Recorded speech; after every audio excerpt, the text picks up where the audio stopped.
il y a des présidents en exercice un président en exercice qui a beaucoup parlé de cet endroit-là. Il y a un ancien futur président en exercice qui n'est pas président, qui encore, il y a un an, à cet emplacement-là, a parlé. Je ne citerai pas de nom. Hein. Donc on est ici pour quelque chose de beaucoup plus sérieux, bien évidemment, dans nos lieux académiques. Donc,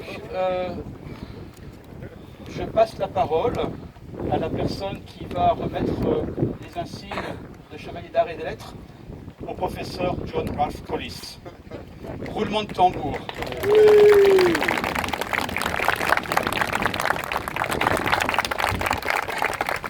Bonjour à toutes et à tous. Donc arrivé récemment comme conservateur régional de l'archéologie dans cette nouvelle région fusionnée qu'est la Bourgogne-Franche-Comté, c'est avec une certaine émotion que je m'adresse à vous aujourd'hui dans ce cadre magnifique symbolisant si bien l'activité dynamique de la recherche protohistorique européenne que représente Bibracte. Cependant, en préambule de mon intervention, il convient que je vous donne quelques précisions protocolaires. En effet, ces semaines-ci sont marquées en France par une longue période électorale pendant laquelle les représentants de l'État ont un devoir de réserve et ne peuvent s'exprimer, ce que je ne pourrais pas faire demain, tant pour l'ouverture officielle du colloque que demain soir pour l'inauguration de l'exposition à Dole. Lorsque Vincent m'a proposé d'être le maître de cérémonie de cette très officielle remise de médaille, je connaissais évidemment cette impossibilité de parler, qui est, pour ceux qui me connaissent un peu, une chose pas facile à respecter. Mais en regardant de plus près le protocole officiel de remise des insignes, j'ai constaté que je pouvais naturellement intervenir en délégation de la ministre de la Culture, comme conservateur régional de l'archéologie représentant l'État, mais que je pouvais également le faire comme personnel titulaire d'un grade au moins équivalent de celui du récipiendaire dans l'ordre des arts et lettres. Aussi, je m'exprime ici dans ce cadre, bravant ainsi en tant que chevalier le devoir de réserve et le silence qui m'est en principe imposé en tant que représentant de l'État. C'est donc avec un grand plaisir que je vais vous présenter les raisons pour lesquelles la ministre de la Culture a décidé de décerner au professeur John Ralph Collis, au titre de la promotion des personnalités étrangères, le grade de chevalier des arts et lettres, pour marquer sa contribution et son engagement au service de la culture de la France. Dixit dans l'arrêté. Le professeur Collis est sans doute l'un des meilleurs experts de l'archéologie protohistorique européenne. La préparation de sa thèse, soutenue en 1975 à l'Université de Cambridge, au PIDA, The Beginnings of Urbanization in Temperate Europe, a constitué un événement marquant pour la communauté scientifique. Elle lui a aussi permis de nouer des contacts dans de nombreux pays continentaux, de la France à l'Europe centrale. Depuis lors, son activité scientifique a conservé une ouverture résolument internationale, en plus de ses fonctions d'enseignant, conduite presque entièrement au département d'archéologie de l'université de Sheffield. Sa production académique est très importante, près de 150 articles scientifiques et 25 ouvrages, dont des synthèses d'ampleur européenne, comme Defendant Seat of the Late Letten en 1975, The European Iron Age en 1984, Oppida, Earlier Stone Enthusiast en 1985, The Celt, Origin, Myth and Invention en 2003, ainsi que des ouvrages de méthode, à l'instar de Digging Up the Past en 2001, que les étudiants en archéologie connaissent très bien. Pour ma part, je me souviens d'avoir beaucoup utilisé au début des années 80, ainsi que je suppose qu'un certain nombre d'entre vous, dans le cadre des cours de licence en protohistoire d'Olivier Buchenschütz à l'Université de Paris 1, un des premiers ouvrages publiés en 1977 par John Collis comme éditeur, The Iron Age in Britain, a Review. En effet, une précision d'importance, John a également une activité conséquente d'éditeur et a ainsi publié près d'une cinquantaine d'ouvrages. Ce point de détail ne devrait pas déplaire à notre nouveau ministre de la Culture, Françoise Nyssen, qui a ce point commun avec toi. John Collis a également joué un rôle très actif dans les instances professionnelles nationales, comme l'IFA, donc l'Institute of Field Archaeologists, donc en Grande-Bretagne, et internationales, par exemple en animant le comité pour la formation de The European Association of Archaeology, donc l'IAA. Ses rapports avec l'archéologie française sont particulièrement étroits et nous ont été très précieux. Il a tiré profit de sa grande expérience d'archéologue de terrain, initié dès le début des années 60 sur les chantiers archéologiques d'archéologie urbaine innovants de Winchester. Donc cette année 60, donc, Vincent m'a corrigé tout à l'heure, c'est pas les années 60, c'est 1955, puisque John a commencé donc à partir de l'âge de 11 ans à fouiller sur ces chantiers-là, donc notamment aux côtés de Martin Bilton. Puis par la suite, il a pu entreprendre à partir de 1973 des recherches sur l'important site d'Aulnay-Gandaïa près de Clermont-Ferrand. L'Auvergne restera jusqu'au début des années 1990 son principal terrain d'application. Et l'action qu'il y a engagée se poursuit encore aujourd'hui.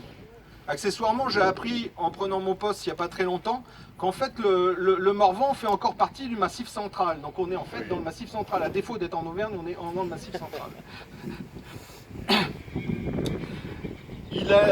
John a ainsi été le dynamique président de l'Association pour la recherche sur l'âge du fer en Auvergne, la RAFA, de 1990 à 2003, dont il est actuellement le président d'honneur, et dont une partie des compagnons de route constitue l'ossature scientifique de la recherche sur la protohistoire récente dans cette région et au niveau national. Je citerai quelques collègues qui ont fait partie ou qui font encore partie donc, de cette illustre association régionale, comme Yann Deberg, Jeanne Dunclé, Magali Garcia, Vincent Guichard, Lionel Ixac Humbert, David Lallemand, Mathieu Lunton, Christine Ménessier-Jouanet, Lionel Orango, Sylvie Foucras. J'arrête là, la nuit était déjà fortement avancée hier soir pour que j'arrête la recension des Arafatiens, je ne sais pas comment vous dites, les membres de l'Arafat. Parallèlement, il est également devenu l'un des piliers de la FEAF, ce qui nous intéresse donc ces jours-ci, dont il a publié un des premiers colloques tenus à Clermont-Ferrand en 1980. Il a été ainsi membre du conseil d'administration de l'association de 1993 à 2005. À ce poste, il s'est toujours efforcé d'établir des liens entre les communautés scientifiques et britanniques, ce qui l'a conduit par exemple à organiser un colloque de la FEAF dans sa ville natale, à Winchester, en 1994, dont certains d'entre vous se souviennent de façon mémorable. Ses contributions lors de ces 40 premiers colloques, puisque nous participons cette année au 41e, et oui, sont conséquentes puisque John a contribué à plus de 13 de ces colloques en proposant des communications. C'est dans la même logique qu'il a été invité à siéger au conseil scientifique du Centre Archéologie européenne du Mont-Beuvray à partir de 1995. À ce titre, il a beaucoup œuvré pour dynamiser la recherche, lui donner l'excellence propre à soutenir l'émergence d'une véritable école européenne de la protohistoire. La qualité des programmes menés actuellement sur le site et la valeur scientifique des chercheurs français comme belges, polonais, tchèques, hongrois, anglais, formés pour partie à son contact, lui doivent beaucoup. Le professeur John Collis a ainsi apporté une contribution irremplaçable à l'archéologie française par son souci constant de contribuer à l'ouverture européenne et à sa promotion, tout en faisant bénéficier celle-ci d'un point de vue personnel, parfois impertinent, mais toujours stimulant. Pour tout cela, notre communauté de protohistoriens ici assemblés autour de lui aujourd'hui l'en remercie très chaleureusement. Merci.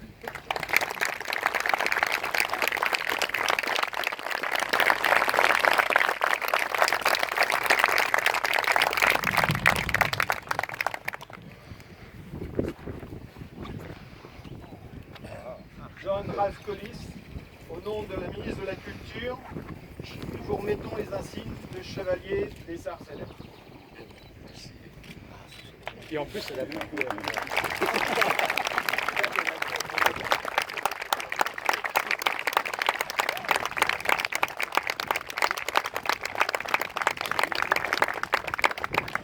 Eh bien, Vincent m'a dit il faut manger, donc je dirais quelque chose très vite, mais oui, ça fait vraiment des années depuis que j'ai commencé à travailler ici en France et à l'époque je n'ai pas presque un mot de français, donc on peut dire peut-être que je n'ai pas fait beaucoup de progrès, mais la chose que j'ai fait ici, pour moi, c'est toujours presque une vacance. Je descends, j'ai tout autour des gens que je connais depuis je ne sais pas. Et je suis parmi et pour ces vacances, pour ces plaisirs que j'ai eus ici en France, on m'a donné une médaille. C'est pas normal, mais qu'est-ce que je peux dire? après tous ces ans, pour dire merci à tous mes amis ici. Et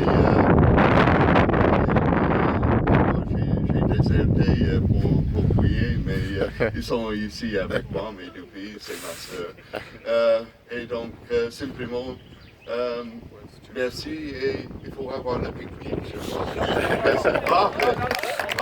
Pardon, là.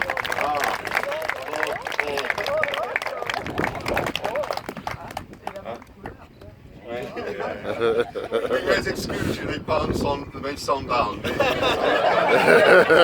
Le pull, c'était un peu... Oui.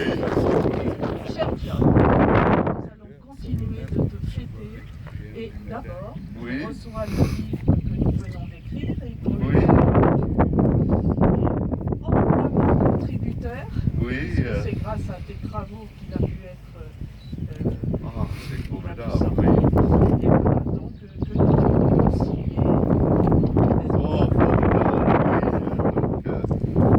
Quel souvenir, mais c'est un peu lourd. Je peux le porter en Angleterre. Saint-Nectaire. Tu reconnais? Oui. Et alors, il y a les autres petits fromages autour, mais je te les donnerai après. Oui, bien, grand merci. Mais c'est pas n'importe quel Saint-Nectaire, il faut montrer, T'as vu? il faut montrer la boîte. C'est Non, il faut montrer la boîte. il faut montrer la boîte. de chez Jaubert. Oui, au marteau de verre, donc oui. Le meilleur affineur de Saint-Nectaire à l'échelle mondiale. Je vous le dis. Et évidemment, de quoi accompagner les Saint-Nectaires. Alors qu'est-ce ça, que c'est? tu ouvriras, c'est Quelques boissons. quelques du Saint-Verdi, de la coopérative viticole de Limagne et d'Auvergne. Oui, super.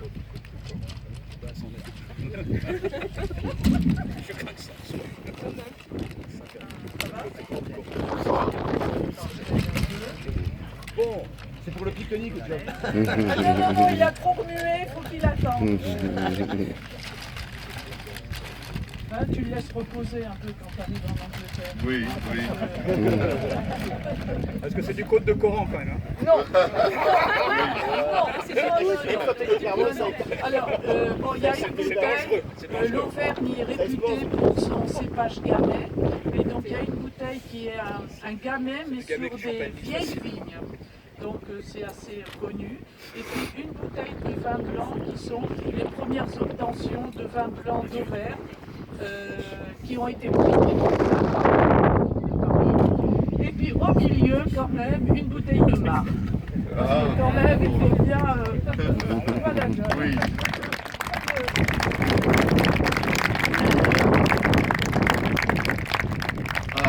À ces moments, mon cave à la maison était absolument plein de bouteilles de vin, mais c'est pas moi, c'est mon fils. Je ne sais pas, je n'ai que 3 ou 4 bouteilles, donc c'est-à-dire on a doublé.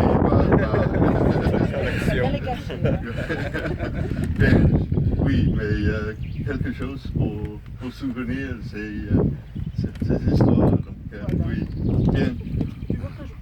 Oui, peut-être. L'apéritif est prêt. Bien. Allons. On fait make it pictures, ok? Yeah. Voilà. Est-ce qu'on a prévu de faire une... Ce qui serait peut-être bien, c'est qu'on fasse la photo de l'excursion, du colloque. Antoine, tu fais Oui. Mais je peux dire bon appétit, comme nous disons en anglais, bon appétit.